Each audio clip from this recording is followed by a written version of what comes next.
Hey guys, Erica here from Big Cat Creative, and today we're interviewing the lovely, amazing, knowledgeable Paige Brunton. This conversation, we talked a lot about hiring in your business, particularly getting your first hire, but so many tips about finding the right people, what you should hire for, where to find them, and lots of other stuff that Paige and I have learned over the years. So if you're thinking about hiring your first team member or you tried to hire before and maybe it didn't go super well, definitely watch this video and hopefully you'll learn a bunch of stuff about hiring that can help you. Paige and I have actually done a ton of videos in the past all about other ways you can start and scale your business, particularly about web design businesses, because that's her jam. So I'll link those below if you want to watch. And Paige is also running a free bootcamp soon for those of you who either are interested in starting your own web design business or who already have a web design business and want to scale it. This is a live 3-day bootcamp, and she goes into all the things like finding clients, creating systems, and building a really successful business. And it's seriously so good. So if you're interested, it's totally free. I will leave the link below the video. Okay, Paige. So in our previous videos, we talk a lot about getting started as a web designer. So that's your area of expertise. And we've talked a lot about finding clients. My area of expertise is scaling with templates. So we talked a lot about that as well. And something that we haven't talked a lot about is scaling, but in a way that's like hiring team members. And I think a lot of people get to this point. I mean, every business will get to this point at some point, but specifically web designers where they want to scale. Maybe they are selling digital products or templates, which is a great way to scale. But there's probably a time where they think, okay, I need to actually hire someone now to help me with things. And I think this is like a scary step for a lot of people. They don't know where to start. There's a lot of confusion about who they should be employing, how do they employ. And I would love to pick your brain on that and create some like good foundations and starting steps for people who are potentially considering hiring. I think it's true that no matter if you're going to scale with a digital product or services, either way, you're still going to get to this point. Both of us, I think, probably are similar in this. Is that we both weren't that like managing team is not like the thing that we started a business to do or felt like or anything. And so we both chose over time. We both start with services, both changed to digital product models, but still a digital product. You still need a team at some point. Yeah, it definitely wasn't something that I wanted to do. Well, one, I never wanted to start a business in the first place. And then here we are. And then I was like, I really didn't want to hire anyone. I was like, I'm just a freelancer. I'm not a business owner. But I feel like as soon as you start considering hiring people, it starts to turn into more of a business. I don't want to say you're responsible for other people because I want to take that fear away from people. And we'll talk a little bit about how you can be less responsible for people. But you are putting like money into something. So it's a little bit scary. But today we're just going to talk about basically hiring your first person. So we'll try and keep it nice and easy and less frightening. I think like one of the biggest things is talking about contractors versus employees. So when I first started, I didn't like really know the difference. And I thought, oh my gosh, I don't want to hire an employee. That sounds like legally complicated. And then you are like actually responsible for people and you have to take on so much when you employ someone. So can we talk a little bit about hiring contractors versus employees and what that means? Okay, so contractors and employees. Contractors are people who are independent and they typically work for multiple different clients, and you are one of their clients. And employees, I guess employees could have multiple jobs too, but most of the time they just have like one or like 2 jobs or something. It also depends on the country as to where you're hiring, as to what differentiates an employee versus a contractor. So it's worth looking at like where the person you're hiring is. It's not necessarily your country, it's where they are, is typically the more important. Just do a Google, talk to a lawyer, whatever you want to do about what is the important distinctions between an employee and a contractor in that place. If I had to give it in a nutshell, yeah, contractor is, in terms of hiring, very simplistic. It's just like as if a web design client were hiring you, you are an independent contractor for that web design client. So same thing. It's like someone's a virtual assistant or a graphic designer or whatever, and you are having a like independent contractor agreement between the two of you. The contractor is responsible to figure out their taxes and their employment insurance and whatever. Again, just like when a web design client is hiring you as a website designer. Then an employee is what you think of as more of a commitment. It really does depend on the country too. In places like the US, for example, I think you have to give like 2 weeks notice if you want to let someone go, whereas in other countries, it's very different. There could be severance pay and that sort of thing. So again, Google the country of the person. I personally have just hired contractors in my business. And what about you? I think you just had contractors too. Yeah, we've had contractors up until this point. I do think there is a point at which it makes sense to hire employees. So that's something which might happen in the future for us. But yeah. Once you get to the point where you really need someone to do full-time hours, like that's the point at which I would say it's really worth considering, like, okay, maybe I need an employee as opposed to a contractor because you can't have a contractor work like crazy hours. Yeah. So if you're just thinking about hiring your first person to help you, a Mhm. contractor is a really good place to start. And I think that can take away a lot of the fear from people because it's not this huge commitment. A contractor is responsible for pretty much all of that complicated stuff that you don't want to deal with hiring an employee. A contractor is responsible for themselves in that case. So there's definitely pros and cons, but I would say if you're just starting out, if you're looking to hire a virtual assistant or someone on your team that's going to do limited hours, a contractor is a Mhm. great place to start. And it just takes away some of that, I think, initial fear and overwhelm about hiring in the first place, Mhm. because it's actually much more simple than hiring an employee. So I think with that in mind, that makes things a little bit easier. You don't have to get employees on board. You can potentially just look at hiring a contractor for a specific amount of hours per week or to do a Specific specific job, like job. Yeah. customer service or content is like a super common one, that sort of thing, or like preparing blog posts, scheduling emails, that sort of thing. Yeah. So that sort of brings me into the next question of what are some signs in your business that you think Mm. that you might be ready to hire? Because I feel like some people maybe hire too early. I think some people probably hire way too late. Mhm. It's probably really common. So what do you think? Yeah. Okay. Signs you're ready. Let me talk about things you're gonna need because this is something which I just had one of my students ask me this question, or yeah, she was like, "Okay, so I haven't ever used a project management system, but now I've just brought on a virtual assistant, and I realize I absolutely need a project management system because otherwise, like, how is she supposed to know what to do?" And I was like, "Yep." I would definitely recommend if your current organization strategy is like notes and a piece of paper, that won't work so well when you bring someone on because Yeah. how are they supposed to virtually get your notes, if that makes sense? And you do want a bit of an organization within your business in terms of like processes. There is a way that something is done in the business. There is a way that we take a web design project from start to finish, and it is a repeatable thing with a list that can be like checked off and everything. So you do want to have those things in place first. So if you don't have those things in place, I would start working on those things because if you bring someone into a mess, it's just going to get messier. Yeah. So that would be a little tip. Yeah. In terms of when is the right time, when you are at capacity and you can't do anymore, and when you are making a good enough profit that you're like, okay, I could afford to pay someone and still make a profit, I guess. Those would be kind of the two things that I'm looking for when I'm determining. And then I think the most interesting thing though, and the thing that people get wrong is like, what do they hire? I think this is the one that people get wrong so often is they think, okay, I'm a website designer. I don't have any more time to do website design projects, or I can't take on any more web design projects because I'm at capacity. So therefore I need to hire another website designer. And that is actually the wrong thing to do. So the reason why, which Erica knows, is because you want to hire out okay, two questions I ask myself when I want to hire something is like $1 per hour value of these tasks. So doing website design could be like a $50 or $100 an hour task versus doing like customer service would be significantly cheaper. It's like, how much would it cost me to get someone who has the skills and talent to do this thing? And there are certain tasks that you're doing that are higher and lower on that scale. Like your bookkeeping, for example, is another like low dollar per hour task if you're currently Yeah. doing that yourself. Whereas something like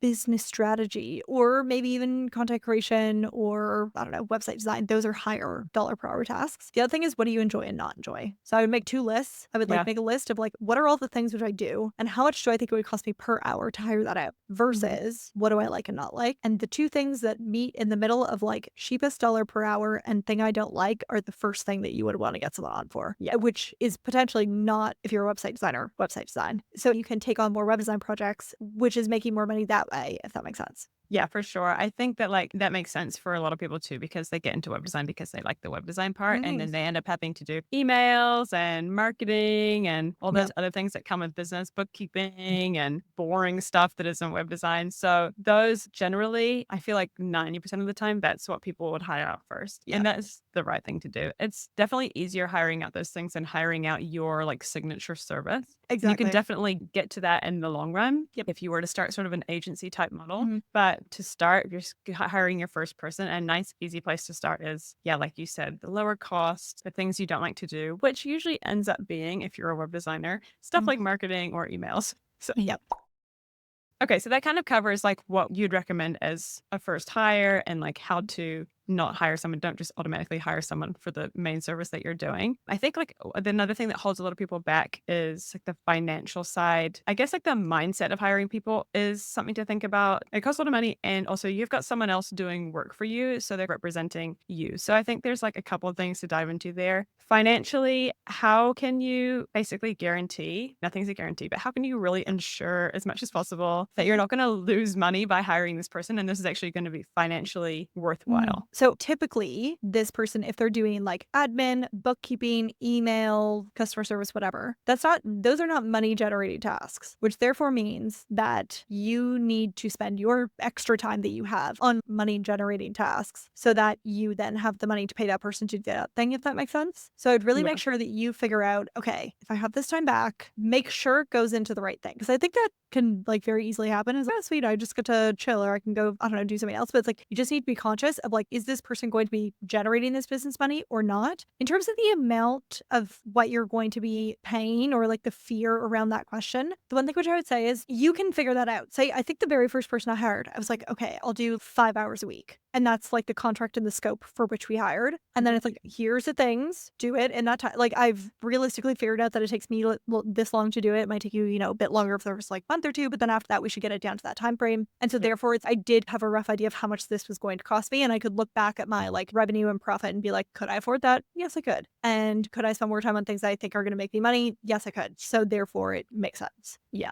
Yeah, for sure. I think you touched on a good point there. We'll just like quickly mention this, that if you do come up with sort of like a time frame that you do something in, it's always going to take someone else a little bit longer. So that's just something to expect, and maybe give it a couple months and hopefully they're up to speed. But there will be a bit of a period where things are taking longer than you would do them. That's very, very normal. I actually spoke to this girl who was in the wedding planning industry, and she's like, it takes us a year to get someone to the point that they are then like they've learned everything, they've done everything, because it's also like a very seasonal business, and so they don't hire them in wedding season, they hire them after wedding season's over, so then they have more capacity, so they can check out more weddings like the next year. They also have to like train that person, and I was like, true. And thankfully in our industry, like it's not as long of a period of time, but there is a period of time. So on the one hand, you said one thing there, which is I agree and disagree on. It'll take someone longer to do something. Is like, if you actually hated doing the thing, it might have taken you a really long time to do it because you're like procrastinating. So just a thought. Yeah. And that comes down to like hiring the right person for the role, which I think we could probably get into. And that probably links in with the sort of the half of the question I had before. So we were talking about the financial side and putting together sort of a calculation to figure out if you can afford it, and then spending the time that you've given to them on money generating activities. Or, you don't have to do that. You can spend the time with your kids or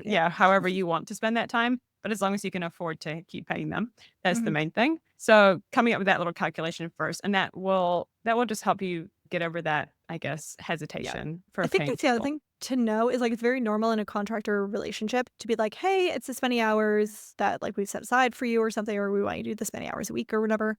And then it's, if you need to go over that to like accomplish the thing, like you need to come tell me first, or we could have a conversation about it at that point. So it's like, it doesn't just get out of hand without you knowing. And then you just get like a surprise bill for something like bananas. Yes. So that is something which you can tell people, and it can be in your contract is, this is a allotted number of hours. You need to talk to me if we're going past this, or you have to go past this to do this. Yes.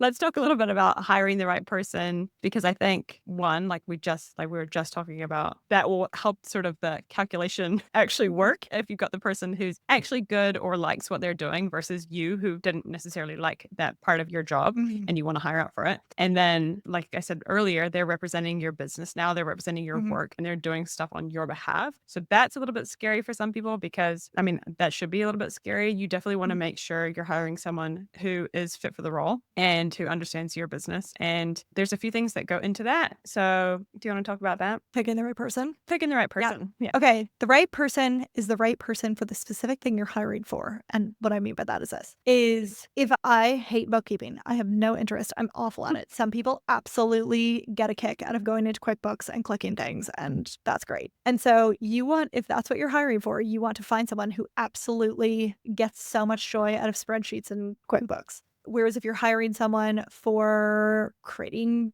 Reels and Instagram. If that person personally is, I hate Instagram and I never go on it, I don't have a social media account, that is definitely the wrong person for the role, if that makes sense. Yeah. So truly, I think like the success of someone in a job is all down to how much is like their natural interests and talents aligned with that specific role and job, if that makes sense. Like you can have someone who is awful at bookkeeping, who is incredible at social media, for example. Yeah. And so it's not that person is a bad person. They're just not doing the thing which plays to their like talents. So the way that you figure that out is to try to ask a lot of questions when you're like having consultations or interview with people to try to figure out like, what does this person actually like and enjoy? Because if you can find someone who actually likes and enjoys the role that you have, it is going to be a dream. And if they don't, it's going to be not so fun. So I love to ask questions about like in the past, tell me about past jobs you've had, or think about the top 3 tasks that you've most enjoyed at work, the ones that like you get lost in the flow and just like you lose track of time when you're doing it. And then I ask questions, if you could pick any job in the world to do, anything, what would it be? And you can't say this job or this role because then obviously someone's going to be like, I just heard it is that you're hired for. Yeah. And so like you cannot say that. Yeah. You have to pick somebody else. Another one I ask is like, if you got $20 million tomorrow, what would you change with your life? And that's also really like eye-opening and a fun question for people to think about too. Because most people haven't thought about it. So yeah, I think that those types of questions help you figure out what does this person actually like and want? What are they really interested and passionate about? I also love to ask them about like, what they do on the weekend, or especially if this person's going to be doing like social media management, like what's your personal relationship with Instagram and whatever. Yeah. So I think through those questions also you learn, not only do you read between the lines and learn like what they're good at and what they like to do, it's also sort of like a culture fit, even though it's only 2 of you. You want to make sure that they're a right fit for your brand as well, especially if they're doing like customer service or marketing and they're actually like having conversations with people in your audience and they're representing your business. You want to make sure that you're on the same page in that sort of, I don't know, values, I guess. So you want to make sure that they align with your company values. Even though you might just be like one person and you might just feel not like a business yet, it's still important to just have that sort of vibe fit. Before you ask those questions, I would say try to get really clear on what you want and what you need, because then when you are reading the answers to those questions, it's going to be way clearer what you're actually looking for. Because if you're not really sure what you need, sometimes that works fine. If you're not sure what you need, you just find a perfect person and they slot into your business. In my experience, that hasn't worked really ever. And it's worked really well for some people. And I've heard they just hire the right people and it takes their business to new heights. But for me, it's been more about not only those things that you just talked about and finding the right skills and finding the right vibe, but me personally getting clear on what I'm actually hiring for before I even do any of that. So then when I do look through, I can be like, I know exactly what I want from this role at this point, and like that person isn't really fitting. So potentially it's worth doing a bit of an exercise in that before you start. That actually leads me to a thought which I didn't mention, which probably would happen before the things that we've even talked about. We're going backwards. And that is figuring out what the role is. It's like it's figuring out what's the dollar per hour task. It's also figuring out like what is the process in your business and how can you have minimal number of people in one situation. So for example, if you have, this happens with us, is when it comes to content creation, it's the most number of people involved in one thing, which is not great. And it is the thing which most often we have the difficulty with because of this. So it's like with me who thinks of the content idea, produces the actual content, records the thing, whatever. Then we have a video editor who edits the video. Then we have someone who takes that piece of content, makes a thumbnail, takes the script, turns it into a blog post, takes the blog post, turns it into an email, schedules the YouTube video. So there's 3 people involved in that process. If one of us is on vacation or if something changes or it needs to get posted on a different date or something, then it's like a domino effect of like communication having to happen, or like, oh, I'm on vacation and then she's on vacation. So actually I was going to record them then, but actually I need to record it 2 weeks earlier because she's going to be away. And so that's why you want minimal number of people in every project. So also think about like when you're thinking about what is this person being hired for? Like if you're between, okay, well, I only have enough budget to hire them for 5 hours a week or 10 hours a week or whatever it is, then out of all the things that you want done, you're like, okay, I'm going to have to keep some of these things. Also think about when you're considering what you're going to give to someone is like, what is the least complex? Yeah. You know what I mean? Or what's I like do know what one you project mean. all together. So they do a project start to finish, as opposed to like, that's one thing that was my mistake with the first people I hired. Yeah. Which it worked out over time. I just learned the lesson, but it was like, I would give them, I would hold the project was mine and I'd be like, okay, now you do this small task in this project. And it would always come back to me. And then I learned, oh no, it's so much better to give the entire project to the person. I think it also took time of like having people do stuff to make me realize that like a person couldn't take an entire project and do a great job if you have a good person. And so that's the other thing is you want to ideally give the entire project as opposed to just pieces of the project, because then it actually creates even more work. Yes, I totally agree. There's always a piece of you that's involved. So like the less you can give them and like a more combined project rather than little pieces is so much better, because little pieces you're going back and forth and back and forth. And by the end of it, how much time have you really saved? It actually ends up not being that much. So if you can just get them in one area, and that sort of like brings me to my other point about hiring, which has been a game changer for me that I learned more early on after my first couple of fails, is having really strong systems around those things that you want to hire out for. If you already have a really good system of what you're doing, then document it and give it to them. I keep doing this, but like give it to them as a package to do like that. And then if you have those systems already laid out, then it's going to be like everything's going to be so much easier. If you don't have great systems already, maybe they can help you develop the systems. But having systems and like a written down process of what you want them to do can be really helpful. And then they can help you build that out over time as well. It also is particularly good to create systems, in case in 6 months they leave you and you need to hire someone else, you have everything documented. So I'd highly recommend doing that. But the combination of having a system for something and then just giving them the whole system and giving them the whole project versus like giving them little things to do in between your projects. That's really important. I think all of those things between like the finding the person with the skills, creating the systems around it, be getting really clear on what you want them to do. All of those things kind of need to work together. And then if you get all of those things, you're going to have a good hire and it's going to be successful. But I would really try and hit all of those points. Otherwise, you're going to have an area that didn't quite work out and it's probably going to be a hiring fail, which unfortunately happens quite a lot. Like I know people really struggle with hiring. I know I have really struggled with hiring. So I can attest it's not an easy thing to do. You know what I think we should talk about is when to know that you've got it wrong. And okay. when to know that you need to change it. So this is the first fascinating thing which I learned is that, so there's a great correlation between dating and hiring. And that'll get to the point of when we know you got it wrong. Okay, so first boyfriend I ever had did not treat me very well. I didn't really realize that he wasn't treating me very well though until I got my second boyfriend. And then he treated me like gold. And then I was like, what the hell were you doing before?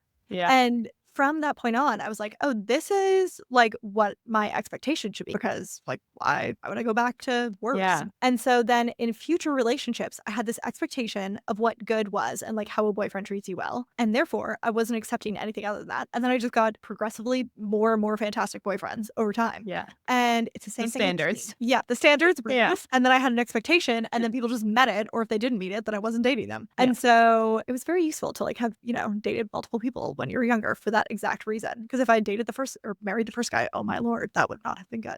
Anyways, I've learned it's the same thing with hiring. And I've had like, even my first one, she was great. I think I just got really lucky. And then I've had a variety of like good and bad over time. At some point I had freaking incredible. Like the girl was, and she knows it, she's an absolute dream. And I loved working with her. She's like, that's me. Yeah, she was incredible. From that point on, I was like, nothing. The standards were high. This was the standard. And I was like, okay, that's what I'm expecting now, because clearly that's possible. And then also you realize like what a good person can actually do and accomplish. And and so from that point onwards, but the problem is if you haven't had that yet, if you haven't had that really amazing person, you don't know, is this good or is this not good? I'm not really sure. You're like in first boyfriend territory. And so some signs that you have got it wrong. If you are constantly complaining to your spouse about that person, if you get a message from the person and you're just like, ugh. Or if like you're never getting around to your own work because you're always answering their question or managing them or on top of them or reminding them to do things, or if the work often has mistakes or just like isn't that good of quality or whatever, or is often behind the deadline, those are all signs that you have not got it right and that it's worth looking again. I think those are like big red flags for sure. It is hard to know though, because I do think you have to take some responsibility or like half of the responsibility probably, and learn and train them. And like I said before, you do have to be a bit patient because it does take a little while for people to get up to scratch with your business. It shouldn't take too long. And as a solo person, your business probably isn't that complicated. So it probably won't take that long. So it'll probably be relatively clear if they're picking it up or not. And also you need to be giving the right sort of feedback and nurturing their learning in your business. But there's a tipping point where it's like you've poured into them and it's just not a good fit and some things just aren't working. And that's a possibility. So I think those things that you mentioned are definitely big red flags, like things that you've said, or like deadlines, which are like clearly you can't really like, unless you're giving them completely unrealistic deadlines. Those are pretty big ones, or like big mistakes that they know better. I think also just like the vibe, if they message you and you're like, Exactly. That's not a good sign. Yeah, that's not a good sign. I feel like I think you've said this to me before, Paige, but sometimes you just know, like in your gut, but like you Yeah. don't Oh, want to. oh my God, yes. Yeah, Oh my God, yes. That's it's one a thing I've gut learned over time feeling. is gut feeling is like, It's like listen to that relationships too. thing. Listen Yeah, to it. It is very beneficial to listen to it. yeah. And the more I've learned to listen to my gut, because there were so many times where I didn't, and then something didn't work out, or I was like, oh, I knew that. And so it's like after having that feeling a few times, I was like, I should probably start listening to my gut. And so yeah, listen to your gut too. That's a good advice for your entire business, but like Yeah. particularly we're working with other people and Mhm. working with clients, working with other Yep. employees or contractors. Yeah. Yeah.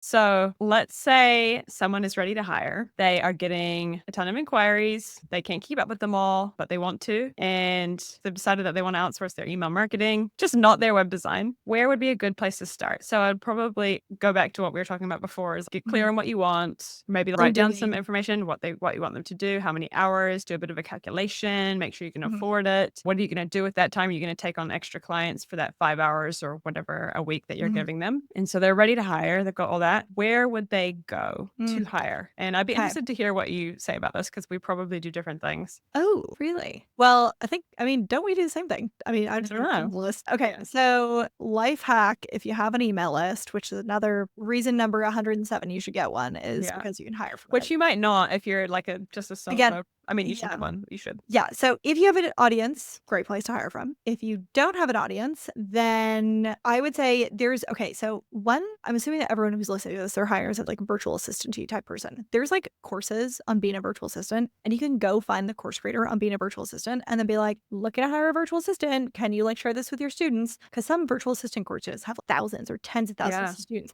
And they've been trained on something, and you know that this person is like serious enough about wanting to do this thing that they've actually gone and taken a course on it. So I feel like that's a really good sign. Yeah, So it's a I would really say good idea. that's probably your best bet. Yeah, and they often have like Facebook groups as well that you could Exactly.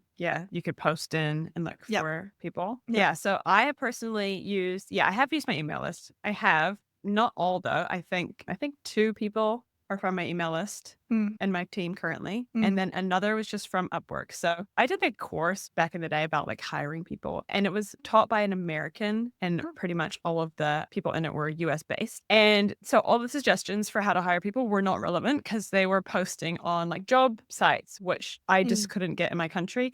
And the only job sites in my country, I'm in New Zealand, were just ones for New Zealand people. But I wanted to look for people outside of that.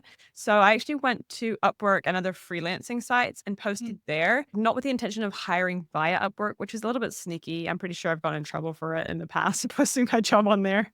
I think I got banned for a little while, but I still do it. And I find people there and then have conversations with them there and then move them over to my actual job application. So generally, I put a little job application up on my site with a form with a bunch of questions, like some of the questions that you were talking about before, with information about the role, which is what you put together. But I have actually found like a lot of people on Upwork, which is hard because you gotta go through the weeds because there's so many people on Upwork and you're gonna get so many applications. But there are quite a few just like freelancers on Upwork. So I've had success with that, but a lot of it I've had to like headhunt on there and invite people that look like they might be relevant. Legit. Yeah. So if you are like in a random country like me, sometimes that can be a good option. And if you don't have a big email list with an audience, sometimes that can be a good option. But I also have posted in Facebook groups. I don't think I've ever hired you one from there, but I think it's definitely brought in quite a few applications. But also not just Facebook groups, but actually, like you said, getting in contact with the course creator so they can actually put it out to their email list maybe, because you're going to get way more applications that way because a lot of people don't see Facebook posts. Yeah. Also, if you like just have friends who have email lists or you make friends who have email lists that are like relevant people, like Bucket List Bombshells, I think they've shared my job postings before and stuff with their audience, and it's like super aligned. So depends on who would have your people. Yeah, that's definitely a good one too. I believe I've shared my jobs with your audience too. She's like, a bunch of my mastermind friends are like, hey, I need a person who knows tech. And I'm like, yeah, well, I teach website designers. I can check out your tech. So yeah. And then for the actual hiring, obviously we talked about like reading the answers to their questions. What about test projects? Because I've started doing test projects more recently and I found these really helpful and it does draw out the process, but I personally think it's definitely worth it. So what do you think about like doing test projects? Okay, test projects, essential. Like some people, like, I don't know, it's weird. Interview is one thing and then actual work is a completely different thing. So I learned over time, okay, get them to do actual work. So do the interview. Yes, definitely. Definitely, no question. That is an essential aspect. I haven't found that like asking references, sometimes you'll get, I don't find that massively helpful. So No, I'm neither not have so I. around the reference thing. Yeah. Not so The hardcore. I task have done it, project, but yeah, I've done it too, but I'm like, it doesn't, sometimes people get references which are friggin' amazing that they're really not that great. Maybe they were amazing in the past job, but the thing which I've hired them for doesn't, again, come back it's to not a like good fit. alignment of what they're interested in doesn't fit. I'm not sure. Yes. Anyways, so think about what would this person actually do in the job and how can you test them on that exact thing. So for example, if we have someone who's, okay, you're being hired to do some like tech things and therefore, for example, one task which a team member might do is they make us an opt-in gift and then they make a landing page and then they like set up a ConvertKit form and whatever. And so it's like, okay, well, we want to test like, can they make good looking landing pages, for example, and hit best practices? And can they make a design in Canva that looks similar to our branding and stuff? And so we assign them to go do that, to create a Squarespace Mhm. trial and make a landing page for a specific opt-in gift and to like make a design for the opt-in gift too. That's an Yeah. example of like a task project. If we will use the thing that they're doing in the test project, like sometimes we were paying for this for them to actually do the project. And sometimes Yeah. I actually need the thing done. So I'm like, perfect. Other times, if it's just like, say, if we're hiring for customer service, we will give them like 3 example questions of literal, actual things that have come into the inbox and be like, hey, your like response as if you were like writing to this customer. And so that is something that's Yeah. That's so that easy. probably wouldn't be a paid project because it's okay, we're not actually using that. This is purely just test you on doing the thing. It depends on what it is and how long you expect them. Exactly. Like for the email ones, it is basically just included with the interview questions, right? Yeah. I've done some test projects that take people literally hours, have a fixed price for them. That's obviously a cost, but Yep. in the long term, it's definitely worth it because you're going to save yourself so much money by getting the right person into the role. Exactly. And the results will shock you Oh my because God. you'll Yeah. be like, oh my God, this person is perfect. So clear Yeah, immediately. Like, yeah, they've let's do something. killed the interview. There might be an amazing person, and then they do the test project, and you're like, "Whoa, you said you were good at all this stuff, but you're actually not good at all this stuff."